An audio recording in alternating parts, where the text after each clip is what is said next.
No sé cuántas veces he soñado con aquella oscuridad, con ese primer instante en que la linterna iluminó la grieta en la piedra, como si el castillo mismo hubiera decidido abrir la boca y mostrarnos los dientes, y aún así, con todo lo que ya había leído, con todo lo que me habían advertido, bajé. Había trabajado en decenas de estructuras medievales a lo largo de mi carrera, desde criptas subterráneas hasta monasterios abandonados en los montes Sudetes, pero ninguno de esos lugares tenía la carga silenciosa, densa y opresiva del castillo de Huusca, una construcción que parecía colocada por error en medio del bosque, sin rutas defensivas, sin acceso a agua, sin lógica ni sentido estratégico. Los inversores eran discretos, hombres y mujeres que hablaban poco, que vestían con trajes caros y miradas nerviosas, y aunque en un principio supuse que buscaban algún tipo de tesoro oculto o reliquia, pronto entendí que su interés estaba en algo mucho más antiguo, algo que ni siquiera sabían nombrar del todo, algo que se escondía bajo los cimientos, más allá de los planos conocidos, que según los escritos del siglo XIII, había sido sellado con piedras consagradas y vidas. La caída ocurrió durante la tercera jornada de trabajo, cuando uno de los obreros picó accidentalmente una sección del muro norte que había sido reforzada con una mezcla extraña de piedra y metal, un tipo de sellado que no se correspondía con ninguna técnica del medievo, y que parecía fundido desde dentro hacia afuera, como si algo hubiese intentado abrirse paso siglos atrás, quedando atrapado. El sonido fue extraño, y todos los presentes nos quedamos en silencio, sin saber si habíamos escuchado algo real o si había sido producto de la tensión acumulada, hasta que uno de los sensores de presión atmosférica que habíamos instalado comenzó a emitir un pitido agudo e intermitente, alertándonos de una bajada brusca en los niveles de oxígeno. La grieta era estrecha, descendía al menos 10 metros antes de girar bruscamente hacia el oeste, y debatimos si era prudente continuar, si tenía sentido forzar la entrada, si debíamos informar a las autoridades o sellarlo de nuevo, pero la decisión ya había sido tomada. Los inversores querían resultados, querían pruebas, querían bajar, y su dinero les daba derecho a decidir. Uno de los ancianos del pueblo, un hombre encorvado que vivía a apenas 2 kilómetros del castillo, vino aquella misma tarde y nos gritó desde la verja que no siguiéramos, que Huusca no era un castillo, sino una prisión, que los muros no protegían a los de fuera, sino que contenían lo que vivía debajo, que si abríamos, el castigo recaería sobre todos nosotros, pero nadie le hizo caso. Encendimos las linternas, ajustamos los cascos y bajamos. El primer tramo fue silencioso, húmedo, con paredes cubiertas de una sustancia viscosa que no pudimos identificar al momento, una especie de moho verdoso que emitía un tenue brillo bajo la luz ultravioleta, y aunque los primeros metros fueron estrechos, el túnel terminó por expandirse en una cámara de 3 metros de alto, con arcos toscos tallados directamente en la roca, cubiertos de runas medievales que reconocí al instante como una mezcla de escritura gótica temprana y símbolos paganos anteriores al cristianismo, invocaciones de contención, fórmulas de cierre, todo dispuesto no para atraer, sino para repeler. Fue entonces cuando lo escuchamos, un alarido sin fuente definida, como si la piedra misma estuviera gritando, una vibración que nos atravesó el estómago y nos hizo caer de rodillas, como si el suelo hubiese perdido estabilidad y el aire se hubiese vuelto espeso, y mientras intentábamos mantenernos conscientes, uno de los focos LED estalló sin razón, proyectando chispas sobre el equipo de grabación y sumiéndonos en una oscuridad total durante varios segundos.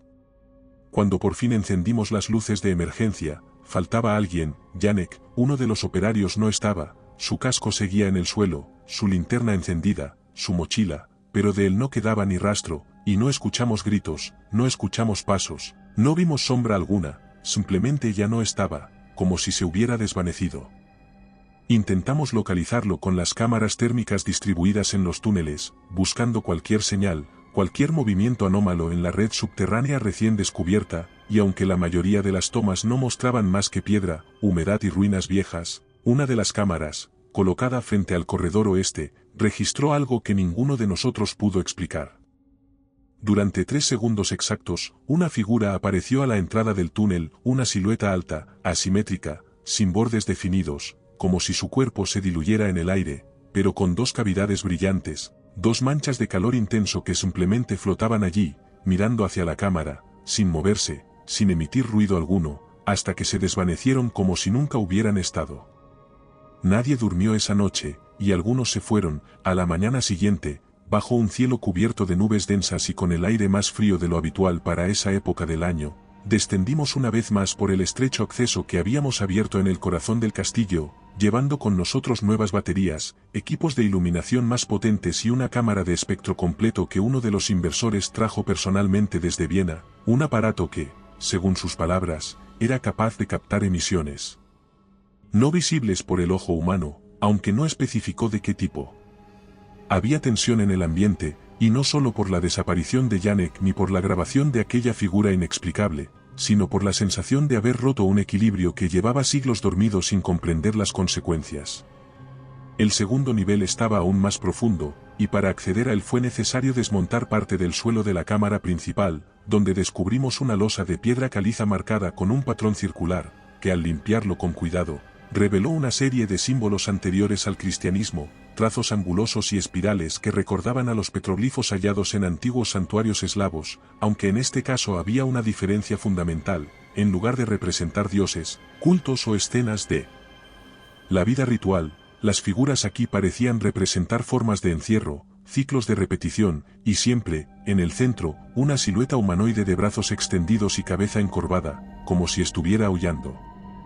La losa, al ser retirada, reveló una fosa circular de unos 4 metros de diámetro, rodeada por una hilera de huesos fosilizados que no pertenecían a ningún animal conocido, al menos no según mi experiencia, huesos largos y porosos, con formas dentadas, algunos de ellos claramente de columna vertebral pero retorcidos en espiral, como si la criatura a la que pertenecían hubiera sido diseñada para moverse en túneles, no sobre tierra firme, y cuando intentamos mover uno para analizarlo, se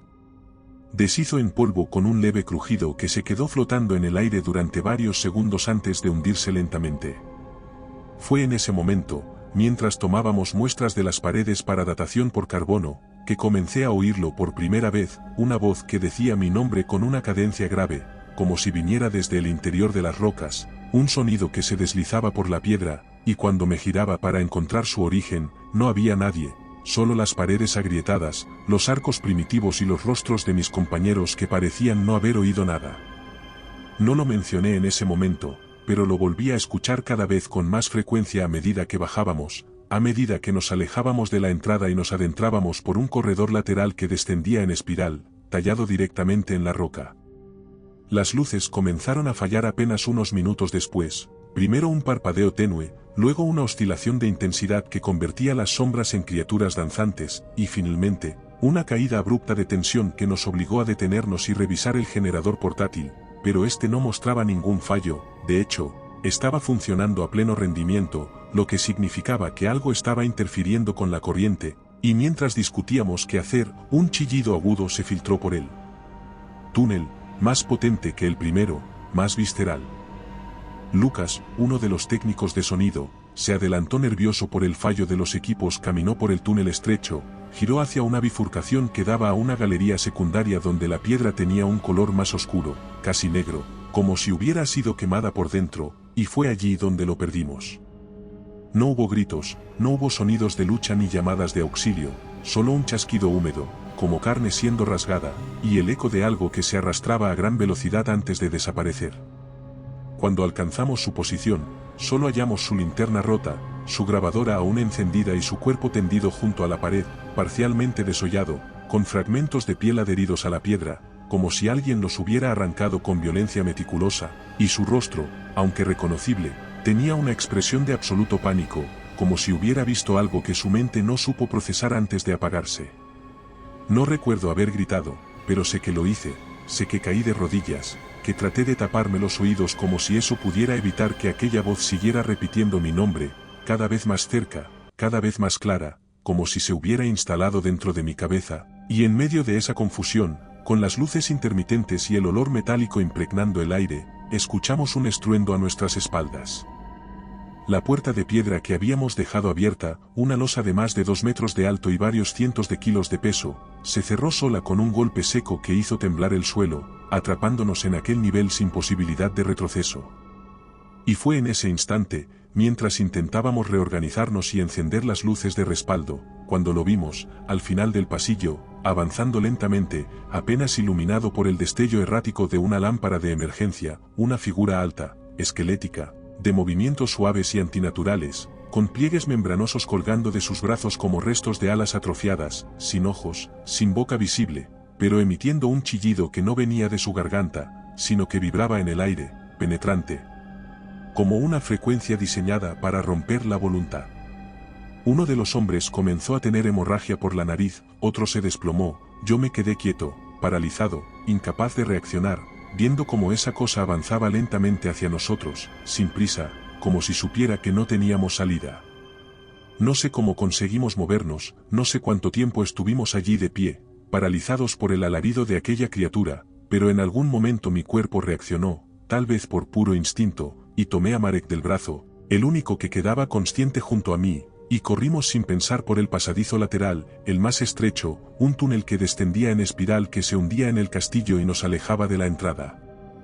Me detuve solo un segundo para observar con mayor detenimiento una de las paredes, y fue entonces cuando los vi, los nombres, cientos de ellos, grabados en una lengua medieval que reconocí gracias a mis estudios, nombres de hombres y mujeres condenados, seguidos por fechas, y junto a cada uno, un símbolo similar al que habíamos visto sobre la losa sellada, una figura central rodeada por líneas de contención, y entendí que no eran nombres al azar, eran sacrificios, eran las identidades de los primeros prisioneros del castillo, hombres y mujeres ofrecidos como contención para esa cosa para mantenerla dormida, y que ahora, siglos después, al romper la piedra, habíamos roto también el último lazo que mantenía esa prisión orgánica. Llegamos a una cámara más amplia, casi circular, con un techo alto sostenido por columnas toscas cubiertas de musgo, y en el centro, descansando sobre una base de piedra ennegrecida, había una estructura ritual de aspecto primitivo, una especie de altar con forma de espiral incompleta, rodeada por piedras verticales marcadas con los mismos símbolos que habíamos encontrado en la superficie, pero esta vez grabados con mayor fuerza, con profundidad, como si cada trazo hubiese sido tallado a golpe de martillo durante días, quizás por monjes desesperados, quizás por los últimos testigos que intentaron contenerlo. Me acerqué, sin saber muy bien qué buscaba, y al tocar el borde de la estructura, sentí una vibración en la piel, un latido antiguo que se activó con mi presencia, como si la piedra me reconociera, como si hubiese estado esperando durante siglos que alguien entendiera su lenguaje, y comencé a trazar con los dedos las líneas correctas sobre la superficie del altar, repitiendo mentalmente los nombres que aún recordaba, como si invocarlos pudiera reactivar el sello, como si la memoria de los fallecidos tuviera aún poder sobre esa cosa. Marek me gritó algo en ese momento, y justo cuando me giraba para verlo, una parte del suelo cayó bajo sus pies, una trampa antigua que se activó con su peso o tal vez por la presencia de la criatura, y lo vi caer, gritar, aferrarse al borde por un instante antes de ser arrastrado hacia abajo por una sombra viscosa que emergió desde las profundidades, y sus dedos se resbalaron de la piedra con un sonido húmedo que aún escucho en sueños. La cámara temblaba, las piedras vibraban, y supe que no tenía más tiempo, que debía terminar el ritual o aquella cosa saldría completamente al mundo, y con el último esfuerzo, tracé el símbolo final, un espiral cruzado por una línea rota, el mismo que habíamos visto sobre la primera losa, y al hacerlo, una onda de presión se expandió desde el altar como un estallido, apagando las luces, cerrando los pasadizos, y las entradas, y por un instante supe que el sello se había reactivado, no para siempre, no de forma definitiva, pero sí lo suficiente para darme una oportunidad.